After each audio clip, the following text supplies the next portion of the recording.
A quimbanda é a versão obscura da Umbanda? Nunca foi. Não existe essa possibilidade. Antigamente existia sim os Exus quimbandeiros dentro da Umbanda, mas era uma forma de ser tratado. Obviamente, antes, dentro da teologia, dentro da ciência divina, dentro dos rituais, eram tratados dessa forma porque não tinha informações adequadas como hoje nós temos.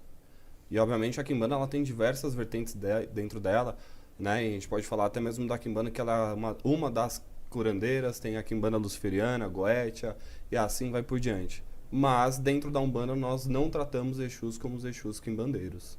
Até porque para se levar o nome de Exu como esfera, obviamente ele tem um tratado para isso. Entende? Vicky, mesma pergunta para você. Qual que? Se é a Umbanda, se é a Quimbanda? Se a quimbanda é a versão obscura da Umbanda. Então a gente vai ter que tirar... É foda falar isso em 2 minutinhos. Mas Não, a mas pode Quimbanda... esticar. Quimbanda, a etimologia, o tronco linguístico da palavra Quimbanda vem do idioma Umbundo, né? Que era dita ali pelos povos quimbundos, ali próximo da região da Angola, da África Central, subsaariana, e principalmente ali no reino do Manicongo. Então, a Quimbanda, na verdade, né, a origem dela é uma origem pagã.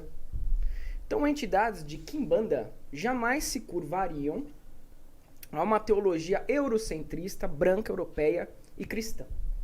Então, Exu e Pombogira de Quimbanda realmente não desce, não frequenta terreiros de Umbanda. Porque a Umbanda hoje, né, principalmente essa Umbanda pós-Saracene, que é uma Umbanda esotérica, mais esotérica também, eles não comportam os ensinamentos necessários para que essas entidades pagãs, livres, né, não patriarcais, não reprimidas, possam estar presentes. Então a Umbanda de hoje, ela é uma Umbanda mais sofisticada, mais moldada para a nossa civilização, mais moldada para a nossa cultura branca, eurocentrista. Tanto é que você tem a figura de Oxalá sincretizado com Jesus. Oxalá não tem nada a ver com Jesus, né? Acho isso um absurdo, inclusive. Então, cada dia mais, essa Umbanda branca vem matando os nossos ancestrais pagãos, africanos, e tentando aí vilipendiar a cultura da verdadeira identidade africana dos cultos. Correto. Tem alguma coisa para complementar? Não concordo absolutamente nada, até a parte que ele falou que realmente é oriunda do povo de Angola, né? Nativas de Kikongo. É exatamente a linguagem que eles utilizam lá dentro. Mas não existe Umbanda pós-Saracene. A Umbanda ela é uma árvore onde cada um tem a sua ramificação. Bem como a Quimbanda ela tem a sua ramificação, as suas vertentes, sua linha de trabalho.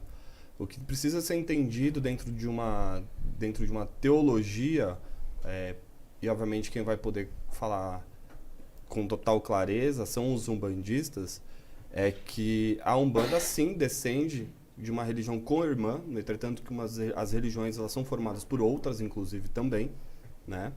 Mas, claro que os Exus de Quimbanda, eles não habitam dentro das esferas energéticas aonde se há os Exus de Umbanda, onde esses espíritos esses que vivenciaram dentro da Terra após, né, o seu desencarne e encarne novamente até chegar no grau evolutivo para incorporar ou aclopar diretamente aos seus médiuns que estão ali.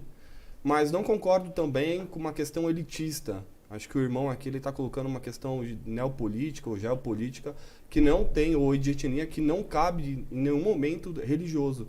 Até porque a Umbanda, propriamente dita, ela não faz nenhuma discriminação em questão de cor, de raça e principalmente financeiro. Diferentemente de outras religiões que nós podemos falar sim, que aí a gente fala de cristianismo ou até mesmo o pós-cristianismo. Agora, a gente não pode colocar uma régua do que é Umbanda dentro da Quimbanda. E muito menos falar que dentro da Umbanda é muito mais para branco do que para preto. Sendo que os ancestrais eram tanto os brancos, quanto os pretos, quanto os amarelos e também quanto os vermelhos. Não faz o mínimo sentido para englobar isso dentro de um mero argumento para falar de história. Vamos falar de atualidade. A Umbanda cabe dentro da Quimbanda? Não, nunca coube. A Quimbanda cabe dentro da Umbanda? Também nunca coube. São religiões completamente diferentes. Agora, se o povo de Angola, aonde tem o culto tradicional africano, que é diferente de Candomblé, né? Aonde eles cultuam esses espíritos diferentes do que nós aqui, porque houve essa miscigenação. Como que você me explica a sua origem? Como que o Vic me explica a origem dele? Sendo que há uma miscigenação e o país é constituído por isso. e a gente não pode esbranquiçar. Jesus Cristo, ele é literalmente um sincretismo. Nós acreditamos na energia. E, obviamente, o nosso público não está voltado para outras pessoas, e sim para quem tem simpatizantes que são adeptos ou não dessas imagens. E a gente não pode discutir uma coisa aqui que é dogma. A gente não vai discutir. Isso aí. Vic, sua consideração final para esse tema. O tema é o seguinte, é muito fácil a gente cair no proselitismo e falar que a Umbanda aceita todas as raças, a Umbanda aceita todos os credos e tal. Aí você entra num terreiro de Umbanda, Wagner, e você vê que aquele preto velho, que era um escravo, que chegou do reino do Congo, como que acontece essa diáspora dos africanos, né? Vamos entender por que a Umbanda hoje ela mata. Quando ela coloca os orixás africanos como santos, por que ela mata da cultura negra original? Então vamos lá. Lá no reino do Manicongo, existia o rei do Congo. Esse rei do Congo, ele fez um tratado com Diego Cão, que foi o primeiro explorador que chegou ali através do rio Zaire, né? E esse rei do Manicongo, ele falou assim, puxa, eu consigo ganhar dinheiro, poder, né? Me convertendo ao cristianismo. E esse rei do Congo, que era rei de uma nação pagã, só tinha o paganismo na África. Os inquices, né? Cada tribo tinha os seus inquices, não era assim tudo misturado também. Então, assim, ele chegou e traiu o próprio povo dele, se converteu ao cristianismo, iniciou a família dele toda com o cristianismo, inclusive o Afonso I, que foi filho dele, depois virou o primeiro sacerdote cristão negro da África. Então, ele traiu o povo negro e, através das igrejas, através de todo o catolicismo que chegou junto com os portugueses lá na África e com outros países, começou a colonizar os negros e vendê-los como escravos. E aí teve a diáspora africana. Então, como que um preto velho desce num terreiro de Umbanda, com um rosário, com um terço na mão, louvando aí, rezando, pedindo pro... Esse filho, se faz esse rezador pra Jesus, se faz esse rezador pra anjo de guarda, trazendo uma cultura católica, imperialista, que oprimiu o povo negro na África. Isso não existe, isso é uma aberração teológica. Qualquer estudante de história clássica sabe que isso não coaduna. Essa Umbanda branca que nós temos, principalmente depois do Rubens Saraceni, e eu vejo que ele tem uma pegada mais esotérica, mais Saraceni, pela estola dourada, né, do magia divina, aquelas palhaçadas todas. Ele começa... eu estou falando. Eu estou falando. Você não teve respeito quando você falou... Você não teve respeito quando você acusou. Você não pediu respeito quando você acusou.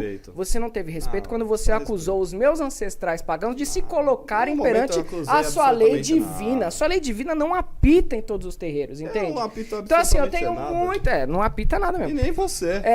No meu terreiro apita. Calma aí, senão vai virar bagunça. Também é um negócio de palhaçada. Vamos respeitar. A gente vai debater, mas respeitar um ponto de vista do outro, discordando, óbvio. Mas, né, é um negócio da palhaçada, um negócio do ancestral. Então, agora já deu o primeiro choque, vamos segurar, porque senão vai acabar a entrevista. Tem 500 pessoas assistindo, um monte de perguntas, o pessoal tá falando que da hora, o negócio é o seguinte, aprender, entendeu? Espírito de preto velho é ex-escravo.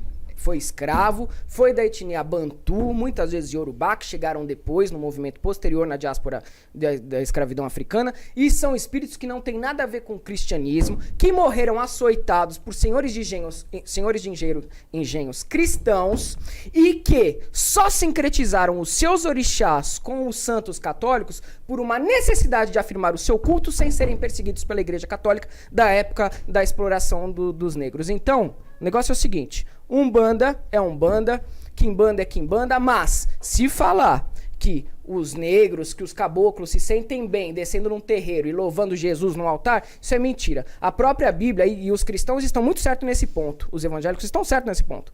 Espiritismo não tem nada a ver com cristianismo. Tá em Levíticos, tá em Deuteronômio, não tem nada a ver, não se mistura. A conversa com os espíritos, que foi usurpada pelo Allan Kardec, um dos maiores racistas do século XVIII, diga-se de passagem, aliás, do século XIX, porque tem um artigo, já falei isso pra você, na Revista Espírita, 1862, em abril, esse artigo do Kardec, chamado Frenologia do Povo Negro, que ele fala que os negros são criaturas inferiores, etc e tal. Esse Kardec tá presente nessa Umbanda de hoje? Como é que essa Umbanda hoje, eurocentrista, branca, narcisista, cristianizada, vai falar quem é o meu caboclo, vai falar quem é o meu preto velho? Não aceito e ponto final. Isso é uma falta de respeito com quem morreu dando sangue e explorado pelos cristãos.